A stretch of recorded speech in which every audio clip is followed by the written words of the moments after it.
John chapter 5. Sometime later, Jesus went up to Jerusalem for one of the Jewish festivals.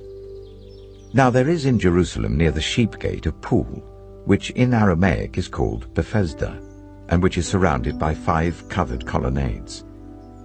Here a great number of disabled people used to lie, the blind, the lame, the paralyzed. One who was there had been an invalid for 38 years. When Jesus saw him lying there and learned that he had been in this condition for a long time, he asked him, "Do you want to get well?" "Sir," the invalid replied, "I have no one to help me into the pool when the water is stirred. While I'm trying to get in, someone else goes down ahead of me." Then Jesus said to him, "Get up, pick up your mat and walk." At once the man was cured. He picked up his mat and walked. The day on which this took place was a Sabbath, and so the Jewish leaders said to the man who had been healed, "It is the Sabbath. The law forbids you to carry your mat." But he replied, "The man who made me well said to me, 'Pick up your mat and walk.'" So they asked him, "Who is this fellow who told you to pick it up and walk?" The man who was healed had no idea who it was, for Jesus had slipped away into the crowd that was there. Later, Jesus found him at the temple and said to him, "See, you are well again. Stop sinning, or something worse may happen to you." The man went away and told the Jewish leaders that it was Jesus who had made him well. So, because Jesus was doing these things on the Sabbath, the Jewish leaders began to persecute him. In his defense, Jesus said to them, "My Father is always at his work to this very day, and I too am working." For this reason they tried all the more to kill him. Not only was he breaking the Sabbath, but he was even calling God his own Father, making himself equal with God. Jesus gave them this answer, "Very truly I tell you, the Son can do nothing by himself. He can only do what he sees his Father doing, because whatever the Father does, the Son also does. For the Father loves the Son and shows him all he does. Yes, and he will show him even greater works than these, so that you will be amazed. For just as the Father raises the dead and gives them life, even so the Son gives life to whom he is pleased to give it.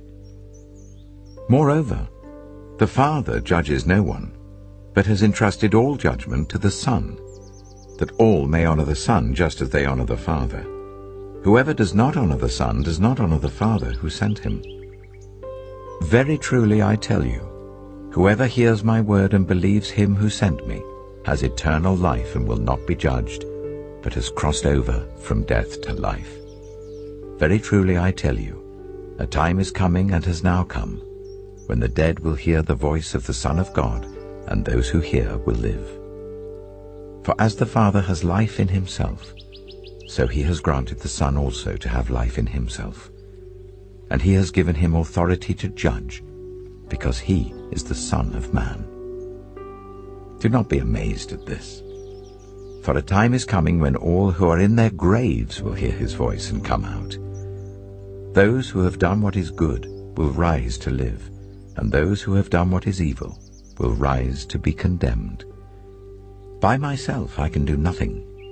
I judge only as I hear, and my judgment is just, for I seek not to please myself, but him who sent me. If I testify about myself, my testimony is not true. There is another who testifies in my favor, and I know that his testimony about me is true.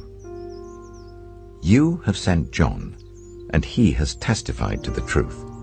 Not that I accept human testimony, but I mention it that you may be saved. John was a lamp that burned and gave light, and you chose for a time to enjoy his light. I have testimony weightier than that of John, for the works that the Father has given me to finish, the very works that I'm doing, testify that the Father has sent me. And the Father who sent me has himself testified concerning me. You have never heard his voice, nor seen his form, nor does his word dwell in you, for you do not believe the one he sent. You study the Scriptures diligently because you think that in them you have eternal life. These are the very Scriptures that testify about me. Yet you refuse to come to me to have life. I do not accept glory from human beings, but I know you. I know that you do not have the love of God in your hearts. I have come in my Father's name, and you do not accept me. But if someone else comes in his own name, you will accept him. How can you believe since you accept glory from one another, but do not seek the glory that comes from the only God? But do not think I will accuse you before the Father. Your accuser is Moses, on whom your hopes are set. If you believed Moses, you would believe me, for he wrote about me. But since you do not believe what he wrote, how are you going to believe what I say?